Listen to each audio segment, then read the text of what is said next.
The book of Genesis. In the first video, we saw how chapters 1 through 11 set up the basic storyline of the Bible. God has created all things, and he makes humans in his image to rule the world on his behalf.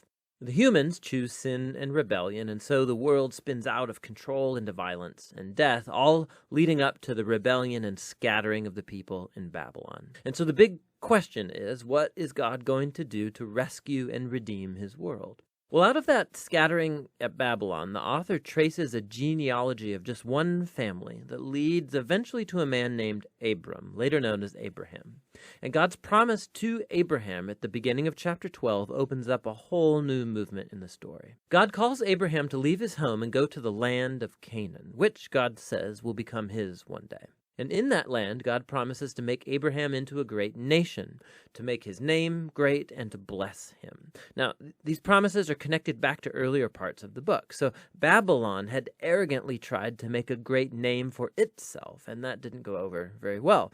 But God, in his generosity, is going to bestow a great name on this no-name guy, Abraham.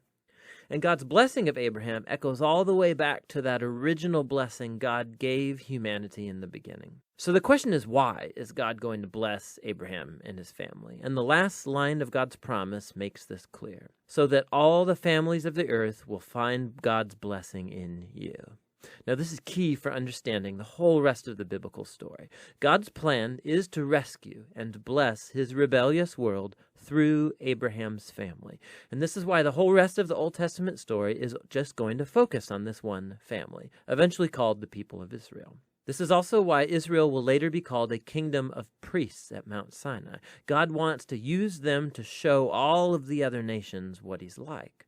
And ultimately, this is the promise that gets picked up by the later biblical prophets and poets who say that its fulfillment will come through Israel's messianic king, whose reign will bring justice and peace to all of the nations.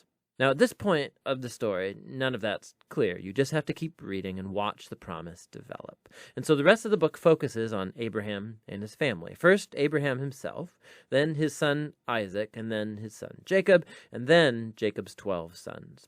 And the stories about each generation, they're united by two main themes. So first, each generation of Abraham's family is marked by repeated failure. They just keep making really bad decisions that mess up their lives and that put God's promise in jeopardy. However, God remains faithful to them. He keeps rescuing them from themselves and reaffirming his commitment to bless them and bless the nations through them despite their failings. So the Abraham stories. God had promised Abraham a huge family, but on two different occasions, he's afraid for his life because other men are attracted to his wife, and so he denies that he's even married to her, which creates, of course, all of these problems. And not only that, Abraham and his wife Sarah, they can't have children, and so Sarah arranges for Abraham to sleep with one of their servant girls, which also creates all of these problems in the family. But each time, God bails Abraham out. And in chapters 15 and 17, God even formalizes his promise to Abraham with an official commitment called a covenant.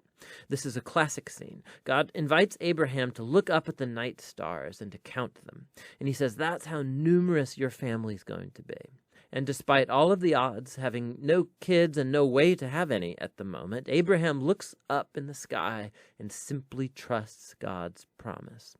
And God responds by entering into a covenant with Abraham, promising that he will become a father of many nations, that God's blessing may come to the whole world. God asks Abraham to mark his family with a sign of the covenant, circumcision of all the male boys in the family. This is a symbol to remind them that the fruitfulness of their family is a gift from God. And so Abraham has lots of kids eventually, and he dies at a good old age.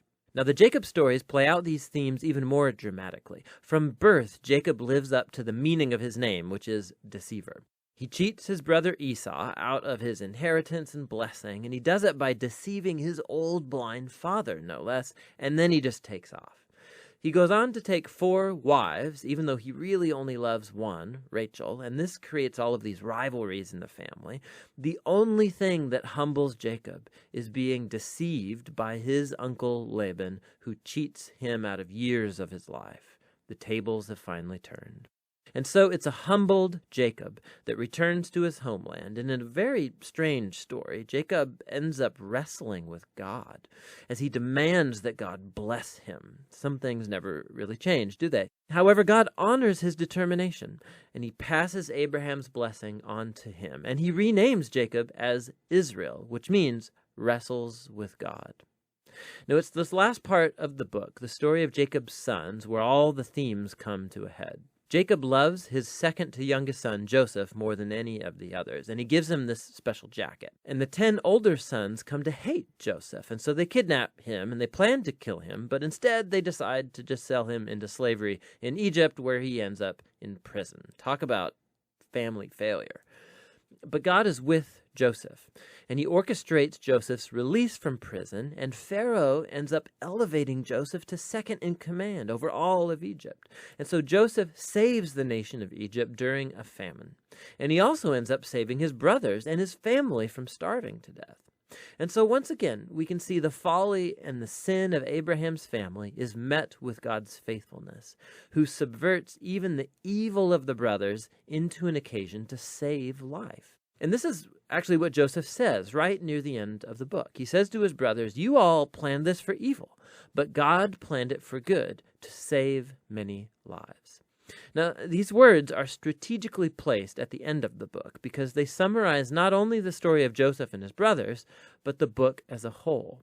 From Genesis 3 onward, humans keep acting selfishly and doing evil, but this God is not going to leave his world to its own devices. He remains faithful and determined to bless people despite their failures. You can see this especially in how that mysterious promise about the descendant of the woman gets developed throughout the book. So remember, Genesis 3, God promised that this wounded victor would come and crush the snake and defeat evil at its source. And the author then connects this promise directly to the line of Abraham. This is a part of how God's going to bring his blessing to the nations. Now, from Abraham, this promise gets connected to Judah, the 4th son of Jacob. And this is how. In an extremely important poem in chapter 49, in aging Jacob, he's on his deathbed, he wants to bless his 12 sons.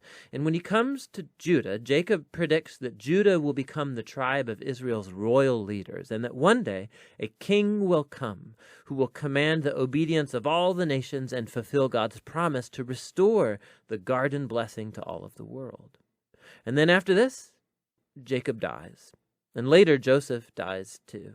And the growing family remains in Egypt.